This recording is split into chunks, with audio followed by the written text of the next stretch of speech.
Welcome to Globetrotting with Lynx. I am your host, and I guess I should get the name out of the way right from the start.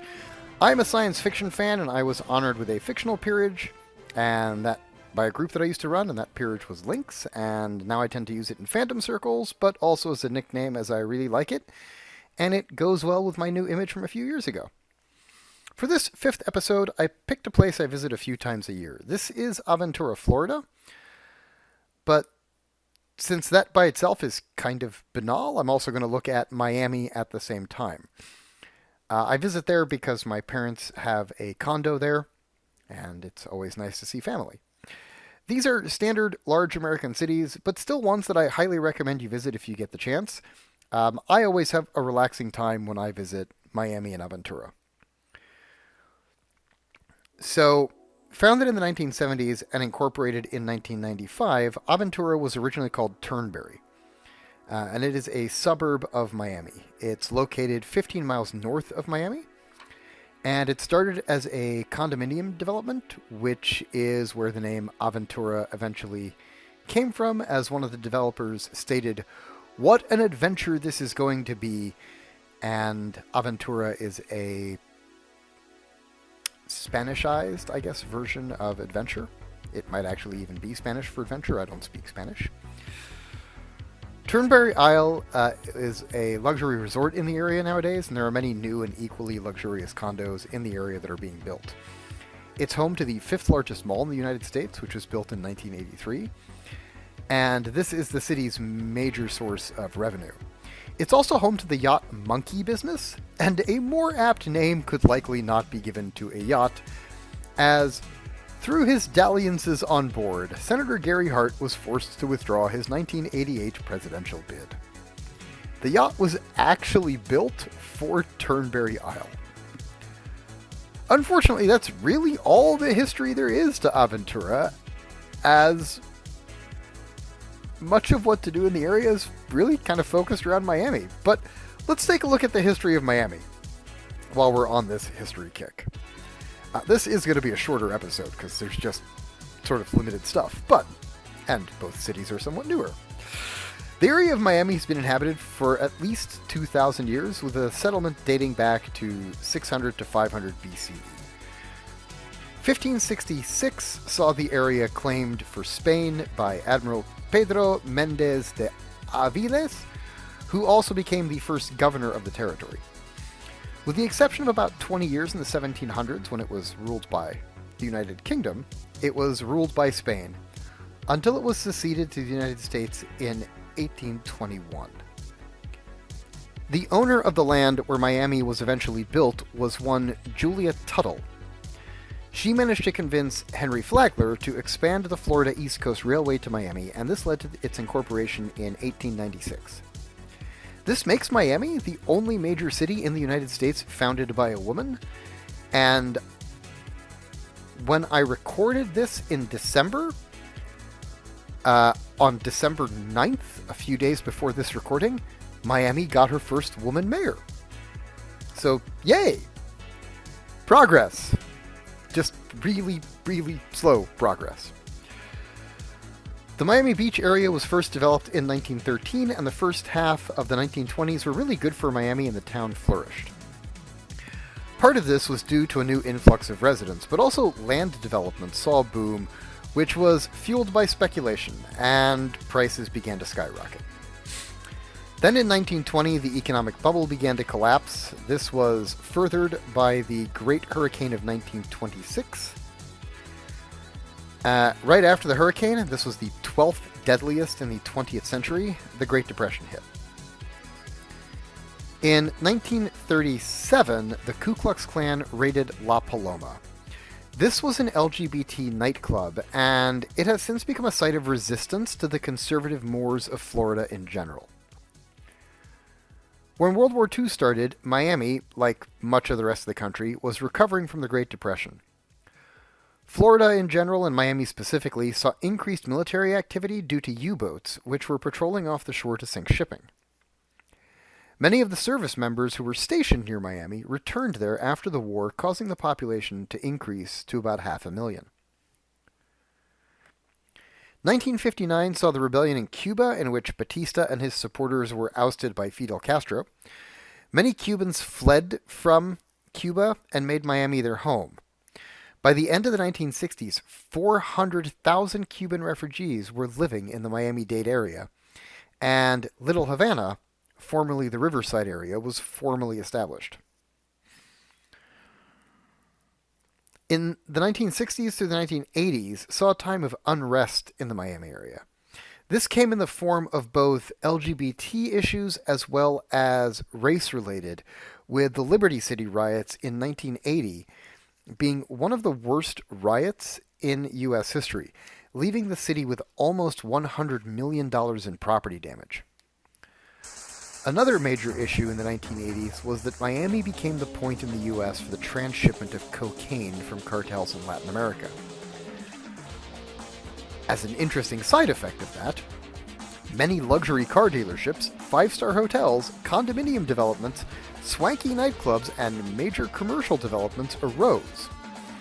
And it gave us the TV show Miami Vice, which idealized the city's attempt to curtail this drug epidemic, and, of course, gave everybody Don Johnson doing really nifty things in Miami. Today, between 2000 and 2010, massive building works were again pushed, and as a result of the skyscrapers built, Miami actually has the third largest skyline in the United States, behind New York and Chicago. Today, the area is a mix of high-rise buildings, poor areas, and more affluent areas. Miami is like any other large city in that respect. Aventura is much more affluent, which you can easily see in not only the vehicles in the area, but also, it's the luxury cars, but you also have a fair number of high-end yachts parked outside most of the condos. It's a sprawling area, and you do need to put a little bit of effort into actually doing things, as most of them will require a short drive. One of the things that people will notice is that it is almost it's also an area of immigrants. Everything from South American immigrants to European Union and Russian immigrants. Generally, this means that it offers opportunities which attract immigrants to those areas, but it also means that it's an area that they feel safe and welcome in. As I mentioned earlier, there's also a very high Cuban population in the area. What the area is mostly known for, from a tourist perspective, are its beaches and relaxation. So it is very much has that kind of feel to it. Most of the things to do in Florida are outside of the Miami area, and we may look at some of those in other locations in future episodes. So this is an area where there are many things to do if you want to occupy your time. Of course, there is Aventura Mall, which is actually very nice, although some of the store choices still baffle me. Just as one example, if you're into Lego, and I know many adults, especially Gen X, are, because Gen X just rocks that way, we really are one of the better generations. Not the greatest generation, that still goes to our grandparents. But, anyways, back to the Aventura Mall. If you're into Lego, the Aventura Mall is just not going to be your place to go. It doesn't have a Lego store. I can't think of a high-end mall anywhere else in the country that doesn't have a Lego store. And the few kits that you can find in other toy stores at the Aventura Mall just aren't worth it. You can get them pretty much everywhere. The mall does have a few good spots for both food and coffee, though, so you can absolutely enjoy your time there when you visit. And if you're looking for high-end stores, the Aventura Mall is absolutely a place that should be on your list. A very fun activity can be had with Palomino Ranch and Tours. They offer scenic beach rides at Virginia Key Beach. These rides are amazing, and the horses are independent, so you do need to have some control over them. I, as it turns out, now personally actually prefer this over the horses that are trained just to walk nose to butt. The area where they do these rides is absolutely beautiful, and you will enter the water on your horse. Just remember that. I'm giving you that warning if you do this. So it is worth ensuring that your shoes can get wet and that you're okay with your part of your clothing getting wet. Depending on the height of your horse, it may come up as high as, the water may come up as high as your knees. The horses are fairly friendly, and they all seemed easy to ride. The one that I had, her name was Abby. She was a great horse. She was a very friendly horse, a very nice horse. Needed a lot of constant affirmation, but did what I asked. Another fun place to go is Paradise Island. This is a nature park, kind of zoo-like thing, where you can see plenty of animals and even get a chance to interact with some of them. If you have kids, this is a great place to bring them. There are plenty of animals for them to see, from the various birds, to the lemurs, to the capybaras. I had an encounter with capybara, and it was everything I had hoped for. The two capybara, which they had, were named Ron and Hermione, and were 15 years old. And capybara are rodents, for those who don't know. They're very big rodents, and they're semi-aquatic mammals. And these guys weighed 150 pounds each. But they were absolutely friendly. They were happy to accept gifts of food in exchange for pets. And the philosophy is that the animals set the encounter. So when they're done interacting with you and they start walking away and leaving you alone, the encounter's over. It's all on their terms. If they opt to not come over, they don't come over. I realize that there's a lot of stigma around animal encounters, and there are a lot of places that do it wrong. There are a lot of places that do it more correct, and I do feel that Paradise Island is in the correct category. The animals are the ones that set the encounter, so they're the ones that are in charge of their own comfort level. Fiesta Cruises was another tour operator which offered a good experience. They offer cruises around the harbor and some of the waterways near Miami. I took them for a Sunset Booze cruise, which was the perfect time and way to sail with them. The evening was beautiful, and the city of Miami is just a great backdrop for sunset. The cruise went by some of the more affluent islands in the area, where the passengers got to look at the mansions and see how, quote, the other half lives, all while having excellent drinks and relaxing seating to review the area. You got to see, assuming the claims are correct, mansions of people like J-Lo and Ricky Martin. So, those are just all there. You also got to sail through the cruise port of Miami, so you got to see the cruise port from the other side, in other words, the boat side. If you've done a cruise out of Miami, you've seen the cruise port from that side, but this is a smaller, more intimate boat, and the cruise port at night is lit up. It's actually fairly beautiful. Another amazing thing to see is in the Aventura Miami area is the Paradox Museum. Just when you thought you knew how the world worked, you stepped into a room which is smaller on one end than the other, one where you're upside down, and many others filled with optical illusions, which will just have you questioning what you actually see and questioning reality in general. It's another fun place to visit. It's a great place to bring kids. It's educational, and I can't stop saying good things about it. The Vizcaya Museum and Gardens is another fun destination. It's a botanical garden combined with a mansion from about 1914, which has been turned into a museum. And this awaits you if you visit there. Every Sunday they host a farmer's market where you can purchase fresh produce. They also run events and parties, such as they have a Gatsby-themed party, and you can rent the mansion for your own parties and weddings. For those looking for a bit unusual, as if the Paradox Museum wasn't enough, there's also the Museum of Ice Cream. Here you can learn about the history of ice cream and also check out their interactive exhibits. There's also ice cream tastings and the Sprinkles Pool, where you can immerse yourself in sprinkles.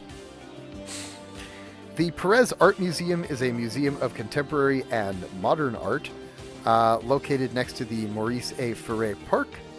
It contains art from Africa and the African diaspora, as well as Latin America and the Latinx artwork. There's an an exhibit showcasing Miami-based artists to give it a more local feel.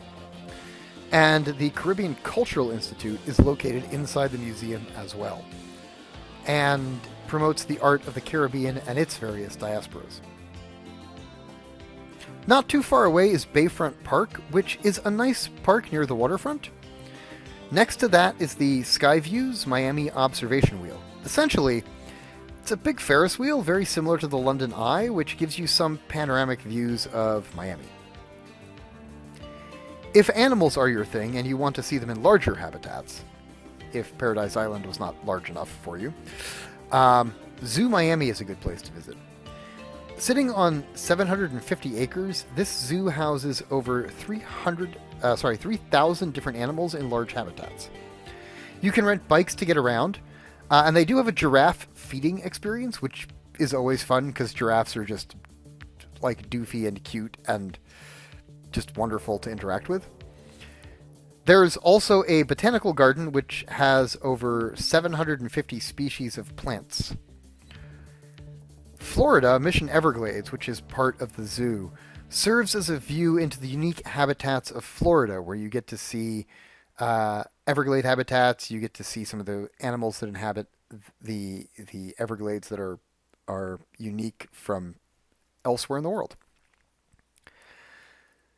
So this then brings us to the end of this episode, and I do hope that you've enjoyed a chance to learn a little bit about Miami and Aventura, and I hope that I've enticed you to visit this wonderful, wonderful area. As I said, it's going to be a little bit of a shorter episode, and I do hope that you enjoy these companion YouTube videos to our podcast series. You can find a link to the podcast in the description below. And remember, if you want some help making your own travel dreams come true, feel free to email me at lynx@globetrottingwithlynx.com. That's Globetrotting with Lynx, one word. You can also find a link to my Fora profile in the description of this video, as well as a link to Globetrotting with Lynx, our booking site, where I can help you book amazing cruises and travel adventures of your own. Until next time, please keep having your own amazing travels and enjoy your own globetrotting. This is Lynx saying travel safe and have fun.